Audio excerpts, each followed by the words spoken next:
Hari ini saya ingin kita bersama-sama membangkitkan semangat kita lagi untuk thalabul ilmi. Karena berjalannya kajian selama 2 tahun, dengan hadirnya kita pula ke sini selama 2 tahun, mudah-mudahan langkah kaki kita insya Allah dicatat oleh Allah Subhanahu wa Ta'ala. Mohon redonya ya Bu ya, kitabnya ditaruh lagi deh. Kenapa? Oh iya, ibu-ibu jangan ngobrol ya. Nah, ibu-ibu sekalian yang saya hormati, kita hadir ke sini nggak terasa. Kajian ini sudah berjalan 2 tahun. Berarti kalau secara hari, setahun berapa hari Bu? 365 hari. Berarti kalau 2 tahun berapa hari? 770 ya? 720. Dari 720 sekian dalam setahun setiap bulan kita ketemu. Ya. Dalam setahun pertemuan pengajian berapa kali? 10. 10 karena dipotong Ramadan, dipotong bulan Syawal. 10 kali 2 berapa? 20. Berarti udah 20 kali Ibu datang ke sini. Udah 1/4 dari kitab fikih dipelajarin. Tuh kira-kira yang 1/4 masih inget di dalam kepala apa di luar kepala?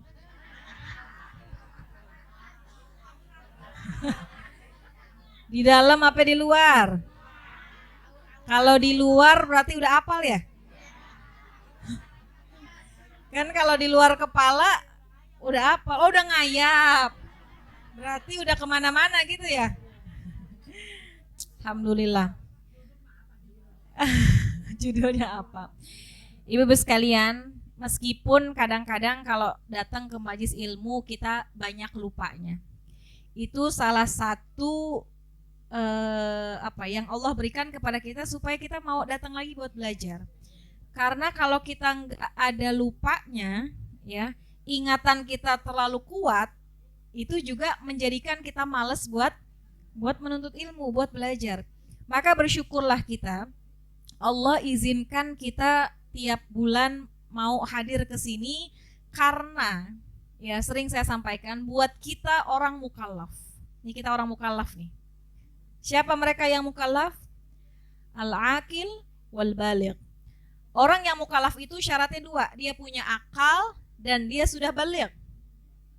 Ibu kan punya akal ya? Alhamdulillah. Udah pada balik apa belum? Bukan balik lagi apa ya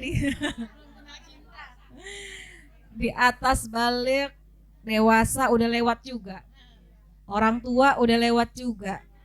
Berarti di atas orang tua apa? Lanjut usia ya. Jadi buat orang mukallaf al-aqil wal baligh, dia punya akal dan dia balik, maka wajib hukumnya mempelajari 3 ilmu. Dan alhamdulillah salah satunya kita cari, kita gali di majelis salim ini. Apa 3 ilmu itu? Pertama, ilmu tauhid. Buat kita wajib banget hukumnya belajar ilmu tauhid. Dengan belajar ilmu tauhid, kita kenal siapa Allah. Kita tahu sifat-sifat Allah. Maka perlu buat kita belajar ilmu tauhid. Yang kedua, buat orang mukallaf wajib hukumnya belajar ilmu fikih. Dengan belajar ilmu fikih kita jadi tahu bagaimana cara beribadah yang baik dan benar. Gimana cara sholat, belajarnya di fikih. Gimana cara wudhu, belajarnya di fikih. Bagaimana cara puasa, zakat, haji, umroh, kita pelajari di ilmu fikih. Maka penting buat kita belajar ilmu fikih dan alhamdulillah difasilitasi di Majelis Salim Ar-Rahmah. Maka kalau bisa setiap bulan kita istiqomah hadir. Kalau nggak ada uzur syar'i, supaya ilmu fikih itu sifatnya berkesinambungan, nyambung. Kalau di bulan ini nggak selesai pembahasan, dilanjut bulan yang akan datang. Kalau misalnya kelongkap, takutnya salah paham. Umpama kita lagi belajar bab istinja dengan batu misal, belum selesai tuh, baru sampai 2 hal misalnya. Boleh beristinja dengan batu selama tidak ditemukan air misal. Besoknya dia nggak datang. Pas lempengan dijelasin batu mana. Dia istinja pakai batu bata ya Bu ya. Boleh nggak batu bata? Secara sifat dia batu, tapi tidak memenuhi syarat. Kenapa batu bata? Batu yang terlalu kasar. Khawatir kalau dipakai istinja akan lecet, perih, lecet gitu ya. Nah jadi kenapa belajar fikih itu sebisa mungkin berkesinambungan supaya nggak salah paham gitu. Nah yang ketiga yang wajib kita pelajari sebagai seorang mukallaf adalah ilmu akhlak. Karena akhlak itu menjadi penting. Dengan akhlak kita tahu gimana caranya berbuat baik kepada orang tua, kepada mertua, kepada tetangga, kepada teman, kepada saudara. Nah itu kan dikajinya di dalam ilmu akhlak. Maka perlu buat kita istiqomah. Istiqomah dalam apa? Dalam apapun. Dalam thalabul ilmi istiqomah.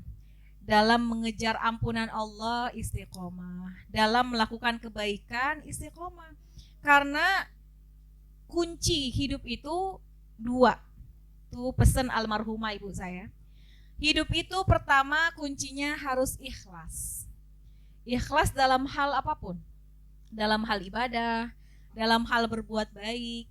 Kadang-kadang kita ini Bu berbuat baik sama orang 10, dibalasnya 1 gitu ya. Pengennya kita kan dibalasnya 10 juga. Tapi dibalas sama dia 1, sebenarnya enggak 1. Nanti Allah akan lengkapin 9-nya itu dengan cara yang lain. Jadi kebaikan itu enggak ada yang sia-sia. Hal jazaul ihsan illal ihsan. Apakah kebaikan itu kecuali tidaklah Allah balas dengan kebaikan lagi. Jadi kuncinya ikhlas. Dalam ibadah ikhlas, kepada orang lain ikhlas. Yang kedua istiqomah. Istiqomah dalam apa? Dalam semua pekerjaan. Istiqomah dalam arti berada di garis yang lurus, gak gampang ikut arus gitu ya, gak gampang terbawa ke dalam hal-hal yang membawa kemudorotan. Pokoknya istiqomah dalam kebaikan. Kalau kita ikhlas, kalau kita istiqomah, nanti Allah turunkan yang ketiga. Apa itu yang ketiga? Namanya asror, rahasia. Kita ini hidup banyak rahasianya Bu. Kita nggak tahu besok gimana, kita nggak tahu entar malam gimana, kita nggak tahu masa tua kita gimana. Kita pengen yang Allah kasih yang baik-baik semua. Maka asror itu rahasia Allah, rahasia kita, hidup kita masih di genggaman Allah. Benar nggak? Kita nggak tahu nih besok kita akan bagaimana, lusa, minggu depan, bulan depan. Kita cuma minta ya Allah buka rahasianya yang baik-baik. Gimana caranya? Ikhlas dan istiqomah. Itu kunci. Istiqomah itu Ibu bisa menjadikan kita selamat. Bahkan dalam Al-Quran dikatakan, innalladzina qalu rabbunallah summastaqamu. Orang yang beriman kemudian dia istiqomah, tatanazzalu alaihimul malaikah. Ketika nyawanya hampir habis, ketika ajalnya sampai, ruhnya mau dicabut, Allah suruh malaikat turun. Wahai malaikatku, dampingin hambaku Fulana binti Fulan. Bisikan kepada telinga mereka, orang-orang yang istiqomah, la takhafu wa la tahzanu. Jangan takut menghadapi akhirat, jangan sedih ninggalin dunia. La takhaf, jangan takut masuk kubur, jangan takut siksa kubur, wa la tahzan. Jangan sedih ninggalin anak-anak. Jangan sedih ninggalin keluarga. Wa absyiru bil jannah. Kata malaikat, aku diperintahkan Allah memberikan kabar gembira bahwa karena keistiqomahanmu Allah sudah siapkan syurga untukmu. Amin ya Rabbal. Jadi kuncinya ikhlas dan istiqomah. Istiqomah dalam apa? Dalam menuntut ilmu. Kita datang deh ke sini dengan segala macam kemampuan kita.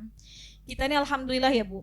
Meskipun kita nggak kaya banget, nggak jadi miliarder, bukan milioner kita, tapi alhamdulillah tiap ada pengajian kita bisa datang ya, alhamdulillah. Walaupun nggak ada kali kita yang bawa duit ke sini 10 juta, ada nggak?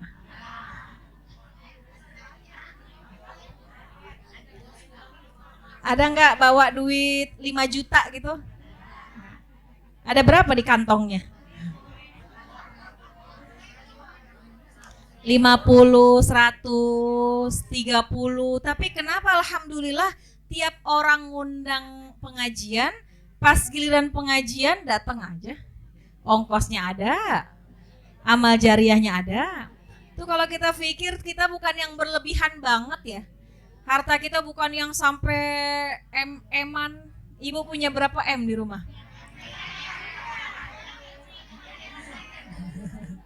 Punya ember aja pada girang banget ya. Oh yang ini ada MM. Ember. Timbang ember udah girang banget ya. Apalagi kalau ember beneran ini. Khawatir kalau bener-bener kita punya MM-an datang ke pengajian rada-rada males dikit ya. Tapi alhamdulillah dengan apa yang ada, alhamdulillah Allah cukupkan kita buat datang ke majlis taklim. Pas lempengan amal jariah ada, pas lempengan amal taklim ada, itu artinya Allah kasih kita kemudahan, hidayah dan taufik. Maka yang udah Allah kasih kita pelihara dengan baik. Maka istiqomah lah, walaupun datang ke majlis itu ya kadang banyak godaannya juga ya Bu. Banyak ujiannya, banyak godaannya. Apalagi ini hari Minggu, ya hari Ahad. Pas mau jalan tetangganya datang, Bu mau nggak temenin saya? Kemana? BKT ya Allah. Tadi BKT penuh banget ya, tiap Ahad begitu. Temenin saya Bu, mau beli persiapan anaknya mau resepsi gitu ya. Pergi ke Tanah Abang. Kita udah siap nih Bu, kitab fikih udah tenteng. Kayak anak kuliah gitu ya. Ditenteng kitab fikih, nenteng tas, pulpen udah di sini. Tiba-tiba pas mau berangkat, ada temennya Bu, temenin saya dong ke Tanah Abang. Nah, Bu, kira-kira tuh kitab terusin bawa apa dilepas? Tergantung hati. Kalau hatinya bulet, bilang, Bu saya ngaji dulu ya. Bentar, jam 10 juga ustazahnya udah pulang. Gitu ya. Ntar habis jam 10 baru saya temenin. Tuh mendingan deh tuh ya. Agak kuat hatinya. Tapi kalau yang rada-rada gampang goyang, pas diajak, Bu mau gak temenin saya ke Tanah Abang? Tuh kitab belum sempet jawab, kitabnya ditaruh. Kebetulan banget emang saya lagi males ngaji. Nah jadi Masya Allah, datang ke pengajian itu godaannya banyak ya. Makanya diperlukan kemampuan diri kita untuk mengelola hawa nafsu.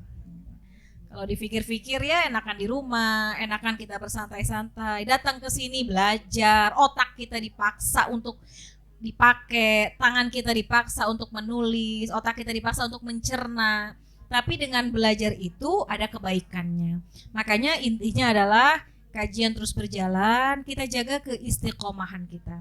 Istiqomah dalam menuntut ilmu, istiqomah dalam beristighfar, istiqomah dalam melakukan kebaikan-kebaikan, karena istiqomah itu akan mendatangkan hasil yang baik buat kita semua. Ibu sekalian, gak cuma menuntut ilmu yang perlu istiqomah, tapi mengejar ampunan Allah juga perlu istiqomah. Dan Masya Allah majlis ini salah satu cara Allah mendatangkan ampunan buat kita. Kenapa saya katakan bahwa kita ini khususnya orang-orang perempuan wajib banget istiqomah dalam bertaubat. Karena perempuan ini seringkali terjerumus ke dalam perbuatan-perbuatan maksiat. Saya izin menyampaikan satu nasihat, satu pesan ya. Kemarin hari Senin yang lalu saya datang ke kajian Hubabah Nur, istrinya Habib Umar bin Hafiz. Alhamdulillah atas izin Allah diundang oleh Umi Pipik untuk datang ke majelisnya Hubabah Nur. Beliau menyampaikan nasihat yang cukup memukul kita kaum perempuan. Beliau menceritakan bahwa gini, pada suatu hari ketika Nabi Isra dan Mi'raj, Allah izinkan Nabi bisa melihat neraka, bisa melihat syurga. Dan Nabi melihat isinya surga, isinya neraka, penduduknya surga, penduduknya neraka. Begitu Nabi lihat neraka, Nabi melihat kok banyak isinya kaum perempuan. Makanya saya katakan tadi, kenapa kita perlu istiqomah mencari ilmu, perlu istiqomah menambah ilmu kita supaya kita tahu apa yang harus kita kerjain, apa yang harus kita tinggalin. Nah, begitu Nabi melihat, Nabi bertanya kepada malaikat Malik. Malaikat Malik, malaikat apa, Bu? Yang menjaga pintu neraka. Malaikat Malik ditanya oleh Nabi, siapa mereka? Siapa tuh yang perempuan-perempuan yang ada di neraka? Malaikat Malik gak menjawab. Sampai berkali-kali ditanya, malaikat Malik tidak menjawab. Dan dikatakan malaikat Malik itu, Ibu, semenjak neraka diciptakan sampai dengan akhir kiamat nanti, mukanya itu gak pernah mengeluarkan senyuman. Malaikat Malik itu selalu cemberut gitu ya, karena melihat betapa perihnya siksa api neraka. Kemudian ditanya berkali-kali, tidak menjawab, akhirnya menjawab. Kata malaikat Malik, mereka itu, wanita-wanita yang ada dalam neraka itu adalah bagian dari umat-umatmu yang banyak berbuat maksiat. Gitu. Jadi kata malaikat Malik, mereka adalah umatmu yang banyak melakukan maksiat. Terus Nabi bercerita lagi dalam hadisnya. Di neraka itu, aku melihat ada 8 kelompok perempuan. Yang aku lihat ada 8 kelompok perempuan dengan model yang berbeda-beda. Saya izin sampaikan ya, biar manfaat. Ada 8 kelompok perempuan dengan model yang berbeda-beda. Pertama, kata Nabi, aku melihat wanita-wanita yang kepalanya diketok dengan menggunakan batu dan sampai kepalanya hancur. Kemudian balik lagi kepalanya, dipukul lagi, balik lagi, dipukul lagi, sampai berulang-ulang. Nabi bertanya kepada malaikat Jibril, manhum, siapa wahai Jibril, siapa mereka tuh yang kepalanya diketok dengan menggunakan batu dan kemudian kembali lagi, diketok lagi, kembali lagi. Kata malaikat Jibril, mereka adalah dari umatmu yang gak mau ngerjain sholat subuh. Jadi dia ninggalin sholat subuh, sehingga mereka mendapatkan siksaan yang begitu berat. Makanya perlu banget buat kita istiqomah nih dalam beribadah, ya. Jangan menclek-menclek nih hari sholat, besok enggak, ya. Ntar besoknya sholat lagi, besoknya enggak, gitu ya. Memang sholat berulang-ulang, dari kita kecil juga kita sholat begitu-gitu aja. Tapi bukan berarti kemarin udah sholat sekarang jadi enggak gitu, karena kan itu kewajiban, ya. Maka kata malaikat Jibril, mereka adalah orang yang gak mau sholat subuh. Maka penting banget buat kita nih, ku anfusakum wa ahlikum, nah jagalah keluargamu, jagalah dirimu dan keluargamu dari api neraka. Anggaplah kalau kita alhamdulillah sholat subuh mah kita kerjain deh. Tapi gimana dengan anak-anak kita? Ya. Yang kedua, Nabi melihat ada wanita yang digantung tapi digantung dengan rambutnya. Jadi dia digantung tapi digantung dengan menggunakan rambut. Nabi bertanya, manhum, ya Jibril, siapa lagi mereka? Nabi menjawab, malaikat Jibril menjawab, mereka adalah bagian dari umatmu yang suka menampakkan rambut mereka kepada selain mahramnya, kepada selain suaminya. Nih, kita nih Bu, jangan kalau ke pengajian rapat banget jilbabnya. Kalau ke tukang sayur asal begitu-gitu aja gitu ya. Kalau di rumah, tergantung di rumah itu ada siapa. Kalau di rumah itu semuanya mahram, boleh. Tapi kalau di rumah kita ada orang yang kerja laki-laki, pakai. Saya di rumah pakai. Saya di rumah hanya di kamar buka jilbab. Keluar kamar pakai. Kenapa pakai? Karena yang kerja di rumah saya ada orang laki-laki 2. Jadi aurat itu harus kita jaga. Kepada siapa? Kepada semua yang bukan mahram. Dulu kita udah belajar mahram kan. Siapa mahram? Kakak ipar bukan mahram. Jangan beriap-riap depan ipar kita, Bu. Malah sekarang ada film apa judulnya? Ipar adalah maut. Itu ada filmnya. Dan itu bukan sekedar judul, itu adalah hadis Nabi gitu. Jadi jangan sampai kita membuka aurat kita kepada yang bukan mahram kita. Yang ketiga, Nabi melihat ada wanita-wanita, mohon maaf, yang digantung dengan menggunakan payudaranya. Nabi bertanya, manhum, siapa mereka ya Jibril? Mereka adalah wanita-wanita yang menyusui anak-anak yang haram. Apa maksudnya anak haram? Melahirkan, punya anak sebelum nikah. Punya anak sebelum nikah. Belum nikah udah punya anak. Dan sekarang banyak banget orang-orang yang berzina, ya. Nauzubillah min dzalik. Yang keempat, Nabi melihat ada wanita-wanita yang nampak seperti hewan anjing, yang penampakannya seperti anjing. Nabi bertanya, manhum ya Jibril, siapa lagi mereka? Mereka adalah wanita-wanita yang memaksa suaminya untuk banyak cari uang sampai suaminya meninggal dalam lilitan hutang. Jadi istri banyak maunya. Lihat tetangga beli kulkas, dia pengen. Lihat tetangga beli motor. Orang yang beli kulkas dia yang kedinginan ya Bu ya. Jadi maksudnya cukupkan dengan apa yang kita punya gitu.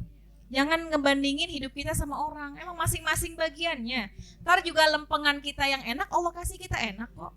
Jadi jangan mengejar keinginan kita sampai akhirnya suami kita mencari pinjaman kemana-mana karena istrinya banyak maunya. Pak pengen ini, Pak pengen itu. Sementara kemampuannya terbatas, dia pinjem deh. Pinjem, akhirnya meninggal dunia. Istrinya nanti Allah jadikan, na'udzubillah, ditampakkan seperti anjing. Ya. Yang kelima, ada wanita Nabi melihat yang menjerit-jerit di dalam neraka. Nabi bertanya, manhum ya Jibril. Malaikat Jibril mengatakan mereka adalah wanita yang suka nangisin mayat sampai berlebih-lebihan. Jadi kalau ada keluarganya meninggal, dia nangisnya sampai berlebih-lebihan, ngerobek baju sampai pukul-pukul gitu ya. Nah itu yang dilarang oleh agama. Kalau nangis biasa boleh nggak? Boleh. Bahkan Nabi ketika putranya ya Ibrahim ketika kecil meninggal dunia, Nabi pun menangis. Itu diceritakan dalam kitab Riyadhus Shalihin. Sahabat tanya, kenapa kau menangis? Kan bukannya kau melarang orang menangis. Kata Nabi, kalau air mata keluar ini adalah air mata rahmat. Yang gak boleh adalah meraung-raung, menangis-nangis orang yang sudah meninggal dunia. Yang keenam, ada 8 yang Nabi yang diantaranya disampaikan ya. Yang keenam, ada wanita yang lehernya dililit oleh ular. Nauzubillah. Nabi bertanya, manhum, siapa mereka? Kata Jibril, mereka adalah orang yang membawa laki-laki lain ke ranjang suaminya. Nauzubillah. Membawa laki-laki lain ke ranjang suaminya. Artinya berselingkuh, dan selingkuhnya itu di rumah dia. Sekarang juga banyak ibu, orang-orang yang lagi kerja suaminya, ya, lagi cari nafkah. Istrinya di rumah, malah bawa laki-laki lain ke rumahnya. Nauzubillah. Yang ketujuh, Nabi melihat ada perempuan punya kukunya dari tembaga. Dan dalam neraka dia terus menggaruk-garuk badannya. Badannya digaruk-garuk pakai kuku yang dari tembaga. Kita kuku yang begini aja Bu, kalau ngegaruknya kekencengan berdarah. Bagaimana kalau kukunya dari tembaga? Terus menggaruk badannya. Nabi bertanya, manhum ya Jibril, siapa mereka? Mereka adalah orang-orang yang sibuk mencari aib-aib orang lain. Sibuk mencari-cari kesalahan orang. Mencari aib orang, padahal dirinya juga banyak aibnya. Tapi sibuk dengan mencari aib orang lain. Mau tahu aja. Dan yang terakhir, ya disampaikan, ada wanita yang ketika dalam neraka dia memakan bangkai. Jadi yang dimakan adalah bangkai. Nabi bertanya, manhum ya Jibril, siapa mereka? Mereka adalah wanita-wanita dari umatmu yang ninggalin yang halal dan mencari yang haram. Yang halal ditinggalin. Harta yang halal gak mau, maunya yang haram. Pasangan yang halal gak mau, maunya yang haram. Dan sekarang udah banyak. Kata Nabi, sayati zamanun ala ummati, akan datang satu zaman bagi umatku, mereka menghalalkan yang haram, mereka mengharamkan yang halal. Jadi kita nggak apa-apa, rezeki kita sedikit, kalau halal jadi berkah. Daripada rezeki banyak, uang banyak, tapi nggak halal, maka akan habis dengan sendirinya. Maka nggak apa-apa kita mempertahankan yang halal walaupun sedikit, walaupun nggak banyak ya.